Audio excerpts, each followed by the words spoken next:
Welcome to Dark Trail ID. Kekuatan mistik dalam sejarah pertempuran yang mengubah dunia. Sepanjang sejarah umat manusia, peperangan seringkali tidak hanya dipandang sebagai ajang adu kekuatan militer semata. Di banyak peradaban, perang dipenuhi dengan kepercayaan, mitos, dan kekuatan-kekuatan mistik yang diyakini dapat memengaruhi hasil pertempuran, entah berupa restu dewa, kutukan kuno, hingga mantra pelindung yang dibacakan sebelum maju ke medan laga. Unsur supranatural selalu memiliki tempat tersendiri dalam sejarah perang besar dunia. Fenomena ini tidak hanya terjadi di satu kawasan, melainkan tersebar luas dari Timur Tengah, Asia, Afrika, hingga Eropa.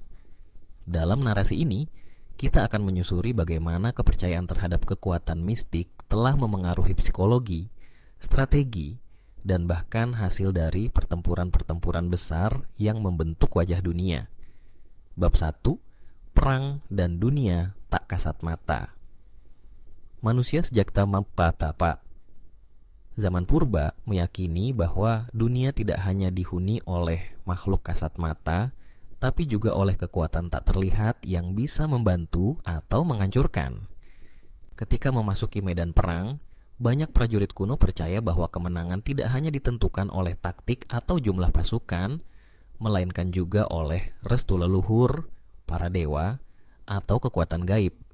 Contohnya, dalam peradaban Mesir kuno, para Firaun tidak hanya memimpin sebagai penguasa duniawi, tetapi juga dianggap sebagai manifestasi langsung dewa Horus di bumi.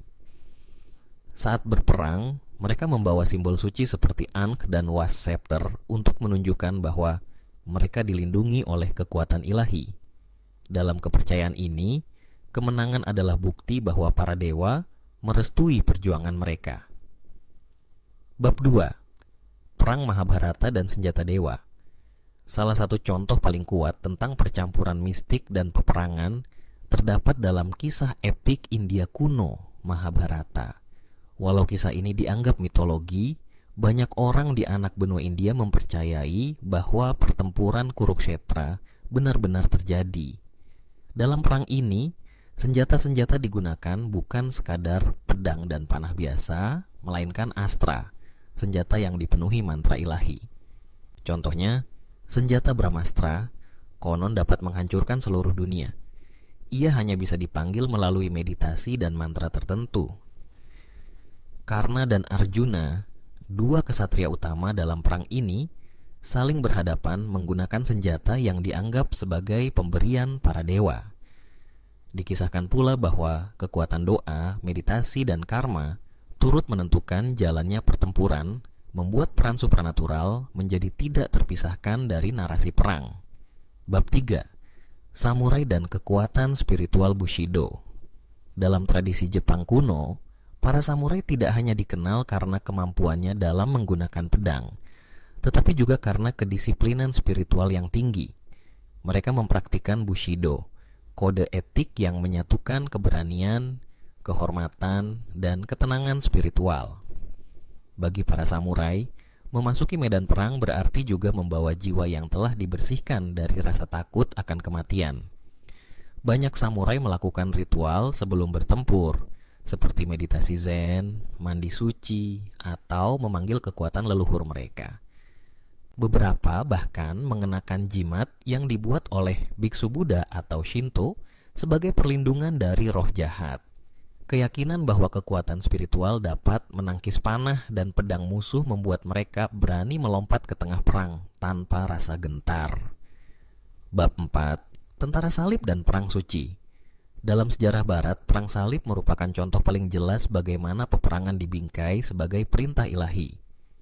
Para tentara Kristen yang berangkat ke Tanah Suci pada abad ke-11 hingga ke-13 percaya bahwa mereka sedang menjalankan kehendak Tuhan. Paus Urbanus II menjanjikan bahwa siapapun yang mati dalam perang ini akan langsung masuk surga. Tentara salib membawa simbol-simbol suci seperti salib, relik para santo, bahkan tanah dari situs suci Yerusalem yang dikeringkan dan dijadikan jimat. Mereka juga menyanyikan himne rohani sebelum menyerbu benteng lawan.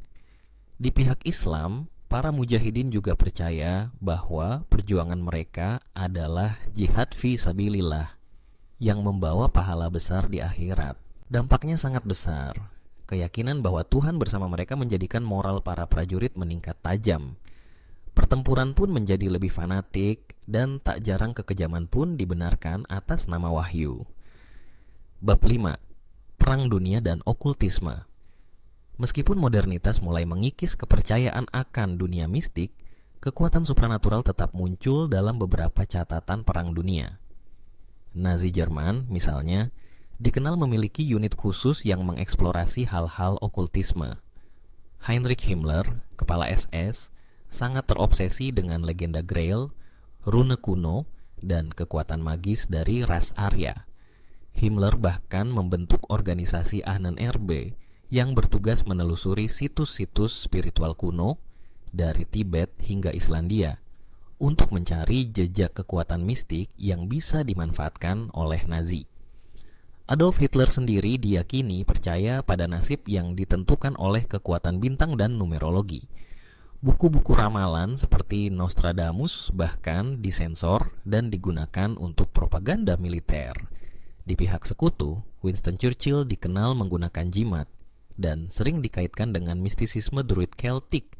Bahkan di Rusia, Stalin diam-diam menyewa paranormal untuk membaca gerakan musuh saat pertahanan Moskow dalam ancaman besar. Bab 6. Kisah Nusantara, Pusaka, Keris, dan Pertempuran Sakral. Indonesia tidak kalah menarik dalam hal keterlibatan mistik dalam peperangan. Dalam berbagai kerajaan kuno di Nusantara, keris bukan sekadar senjata, tetapi benda bertuah yang diyakini memiliki roh. Seorang panglima bisa kalah bukan karena jumlah pasukan, melainkan karena kehilangan restu dari keris pusaka. Dalam legenda Perang Bubat antara Majapahit dan Sunda, keris dan simbol-simbol kerajaan dipercaya menentukan kekuatan spiritual pasukan. Raja-raja Jawa kuno seperti Ken Arok atau Gajah Mada diyakini memiliki kekuatan batin yang melampaui manusia biasa. Mereka melakukan tirakat, bertapa, atau ritual semadi untuk mendapatkan ilmu kanuragan dan perlindungan gaib. Bahkan di masa kolonial, Pangeran Diponegoro dikenal sebagai pemimpin perang yang mendapatkan kekuatan dari leluhur dan petunjuk gaib dalam menentukan strategi melawan Belanda. Ia memilih lokasi pertahanan berdasarkan bisikan spiritual, dan banyak pengikutnya menganggap Diponegoro sebagai wali perang yang dikirim Tuhan. Bab 7. Dampak psikologis dan strategis. Apa sebenarnya pengaruh kekuatan mistik dalam medan perang? Dari sisi praktis, kepercayaan mistik seringkali berperan besar dalam membentuk morale atau semangat juang prajurit. Seorang prajurit yang percaya dirinya dilindungi oleh kekuatan suci akan cenderung bertindak lebih berani dan tak gentar pada kematian. Kehadiran simbol mistik juga menjadi alat propaganda yang kuat. Simbol salib, bendera dengan mantra, jimat, dan senjata bertuah bisa menimbulkan efek psikologis pada musuh. Mereka membuat musuh merasa bahwa mereka tidak hanya menghadapi pasukan biasa, tetapi kekuatan yang didukung dunia lain. Di sisi lain, mistik juga berperan dalam perencanaan strategi.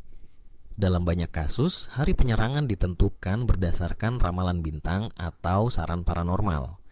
Bahkan keputusan mundur atau bertahan bisa diputuskan lewat tafsir mimpi atau petunjuk gaib, penutup antara realita dan keyakinan. Dalam dunia yang semakin rasional dan ilmiah, kepercayaan terhadap kekuatan mistik dalam perang mungkin terlihat sebagai mitos kuno. Namun, sejarah membuktikan bahwa kekuatan tak kasat mata ini telah membentuk arah peradaban, mengubah hasil pertempuran, dan bahkan menentukan siapa yang menang dan siapa yang kalah.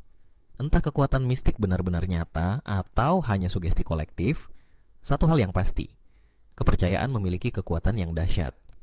Ketika manusia meyakini bahwa mereka didukung oleh kekuatan yang lebih tinggi, mereka mampu melampaui batas fisik dan logika. Dalam perang, keyakinan bisa menjadi senjata paling ampuh, lebih tajam dari pedang, lebih mematikan dari peluru. Terima kasih sudah menonton, jangan lupa subscribe.